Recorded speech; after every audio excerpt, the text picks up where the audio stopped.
It's your boy, Only One KDB, and I'm back with another video. In today's video, bro, we got new Mandela effect updates, part 1, bro. Now, if you're new to the channel, make sure you like, share, and subscribe. Turn that post notification bell so you get notified when I drop another banger, bro. My birthday this month, too, bro. I already turned 20 this month, bro. That's crazy.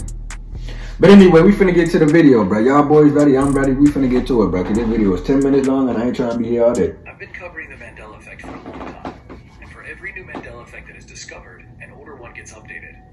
New residues found. Developments are made, sometimes the mystery deepens, and on rare occasions, Mandela effects can even be solved. I've thought about solved? What you mean, bro? As to what I should do. Should I simply ignore these updates?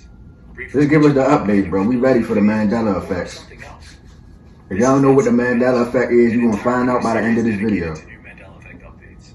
So whenever enough of these new developments are made or discovered, you can expect a new video.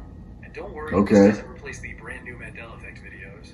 This is in addition to those, so you're just getting twice as much content. So without wasting any more time, alright, let's get to it, bro. We ready. Interesting developments. First up, I want to talk about an interesting find regarding the Fruit of the Loom. Oh, the Fruit of the Loom. I first talked about this in brand new Mandela Effects Part 24.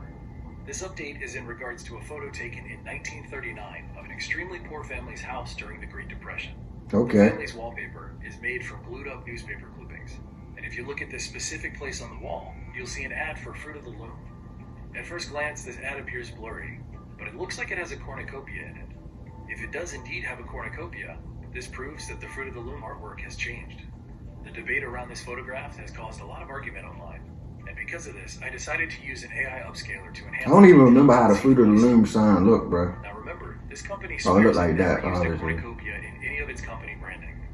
In fact, we have an entire visual list of all of their previous logos. So after enhancing this, what did I find? Well, once I zoomed in and enhanced the blurry old mess of a photo, I discovered this. Yeah, it's not pretty, but it tells us a lot. After rotating it and going through a mess of old logos, I finally found one that matches. It's the 1893 to 1927 fruit. They just put a whole bunch of fruit together. This newspaper had been hanging on their wall for over a decade. It Dang, also means that this logo that's a long time, bro. I know it looked like it did from afar, but unfortunately the mystery still remains. You'd think that's it for the Fruit of the Loom residue, but I've actually got 2 more updates for you. First up is a trademark filed in 1973 and granted in 1974 by Fruit of the Loom. This trademark was a factory deodorant. Now here's the interesting thing about this trademark. It has a piece of art attached to it, which I'm showing you now. I'd like you to analyze this piece of art right here. Let me analyze it right quick. For the trademark. Berries, grapes, alone or in bunches, apples, baskets, bowls, and other containers of fruits, including cornucopia. It looked the same to me. Now why would Fruit of the Loom, a company who swears to have never used a cornucopia in any of their artwork ever, claim a cornucopia in their trademark? What is a cornucopia, bro? What is that? Pretty strange. The trademark was eventually canceled, which you might think, oh, they realized the mistake by adding a cornucopia in the description and then canceled the trademark right away. But that's not what happened. This cancellation took place in 1988, a full 15 years after it was first registered. Fun fact, while researching this, I learned that Fruit of the Loom is one of the earliest trademarks in America, given the number 418. Their first trademark was given 1 year after trademark laws were first passed by Congress. Not only that, the trademark predates Coca-Cola, the paper bag, and even the light bulb. The last thing I have to say about Fruit of the Loom in this video is in regards to Breaking Bad. I was rewatching. What is Breaking Bad like, bro? I'm confused. What is all this stuff, bro? In every regard, and I caught something really funny. In season 2, episode 6, there's a sign shown for a fictional company called Rio Grande Fruits and Vegetables. Beside that name is a fake company's logo, a cornucopia filled with a variety of interesting fruits and veggies. This is obviously a reference to the. So the cornucopia is the brown thing? Never existed. I think it's the brown thing. Found it for completely unknown and mysterious reasons. Pause. What do you think? Continuing on with Breaking Bad, that isn't the only Mandela effect reference I caught during my rewatch. In season 4, episode 8. But how long we gonna be on Fruit of the Loom, bro? This whole video about Fruit of the Looms? Man giving away money.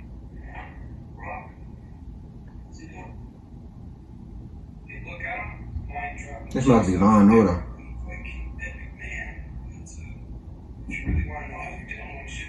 No, this Breaking Bad. My bad. I forgot. If you don't know what this is, I don't blame you. I've never covered this Mandela effect on my channel because it's pretty old. But essentially, it's the belief that Ed McMahon used to deliver these giant, oversized Publishers Clearinghouse checks to winners. As the story goes today, Ed McMahon never delivered giant checks and never worked with Publishers Clearinghouse. Any proof or evidence to the contrary is simply gone. It doesn't exist anymore outside of people's memories and references to Ed McMahon from people's memories. The weird part about this at Breaking Bad, though, is that show is one of the finest crafted shows ever. Y'all gonna talk about this, bro? Y'all gonna talk about this the whole video, bro?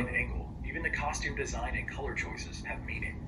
So much love and attention went into every part of that show, and yet somehow a person that never gave away money got referenced in this show for giving away money.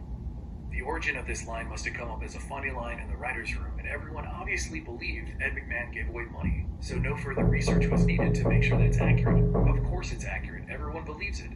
It just goes to show how mysterious and powerful the Mandela effect is. I don't know what that was. Not a single person there was like, hey, that's not true.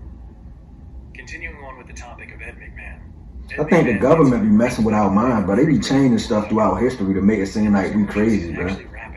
Like the Fruit Loops box, it got like two. I don't know how to explain it, but bro, they be tripping us, bro. They be changing stuff, bro, and making it seem like that's how it was all along. Nah, nigga, you changed it, bro. They be trying to trick our minds, bro, the whole time. I'm 10 steps ahead of the government, bro. Even though they listening to me right now, probably. Is that Ed McMahon was a spokesperson for American Family Publishers, another company that gave out giant checks to winners. But Ed McMahon never once personally. I ain't got no wire on or nothing. Not once. Even more amazingly, most people don't seem to remember American Family Publishers. What do you remember about all this? This one is really weird, and we could honestly talk about it for an hour because there's so much residue. So if you'd like to hear more about this in the next video, let me hear it in the comments. This specific Mandela effect is a gold mine. It feels like someone went in, like a computer program, and changed these two details. Ed McMahon never delivered any checks, and he never worked for Publishers Clearinghouse. Despite I went in because I'm a hacker, and I'm tricking y'all mind to make it seem like it's a Mandela. And funny Mandela effect Easter egg hidden away in the television show Mr. Robot. In season 3, episode 4, there is a scene where Darlene is on her laptop and there's a movie in the background. If you look closely, you'll see that the movie she's downloading is the 1996 movie Shazam, starring Sinbad that doesn't exist and apparently never has. I heard of that movie before. A lot of us remember it, but no one has found a single trace of it ever existing. One of those really weird ones that I'm not sure will ever be resolved. I heard about that, bruh. The Shazam movie, bruh. They say it never existed. And I figured you'd enjoy hearing about it. I'm hoping that as we go forward, even more media makes references to stuff like this. And speaking of media, I'm working hard on my Lost Media video. I'm tackling Lost Media in a very different perspective than most people do. I'm gonna look Shazam up after this video, bruh. We still have 2 more new Mandela Effect updates to cover in this video, but first I want to tell you all to go subscribe to my other channel, All Time Clips. Link in the description. No, bro, I don't feel like I do it when I feel like it. That ain't even make sense. Up next is a Mandela Effect that I've never covered on All Time. It's the whole Judge Judy has never used her gavel in any of the episodes of her courtroom drama. When I first heard of this one seemed so absurd to me, I couldn't believe it.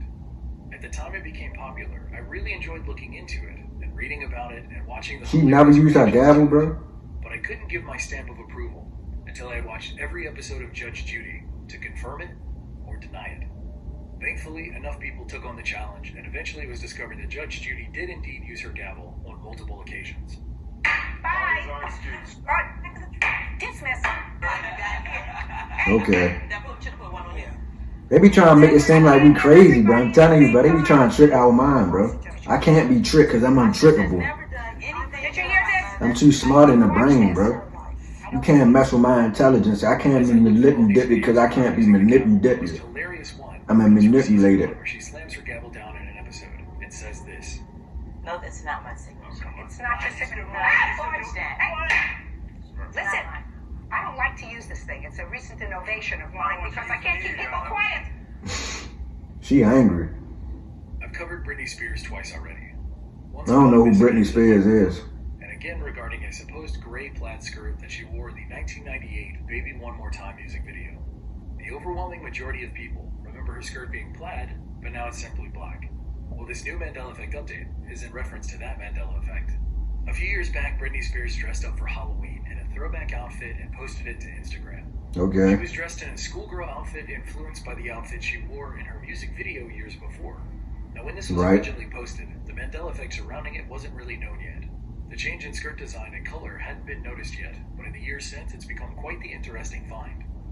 In the Instagram photo, Britney is actually wearing a gray plaid skirt, like everyone seems to remember her wearing in her music video.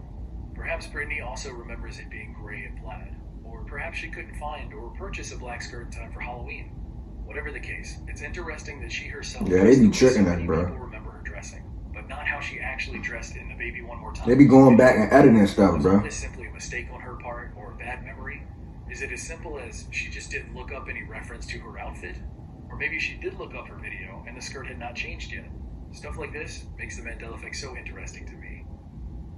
Anyway, let me know if you like this format and if you'd like more videos like this. I really enjoyed the freedom of discussion this style grants me, so I hope you liked it. If you have any topics or updates you want me to cover... Alright, bro, we finna get out of here. That's the video, bro. If you enjoyed this reaction, make sure you like, share, and subscribe. Turn on that post notification bell. And yeah, bro, I'm out, bro, because this video was already too long. I wasn't even expecting here to be here for that. Blah, blah, blah, blah, blah, blah.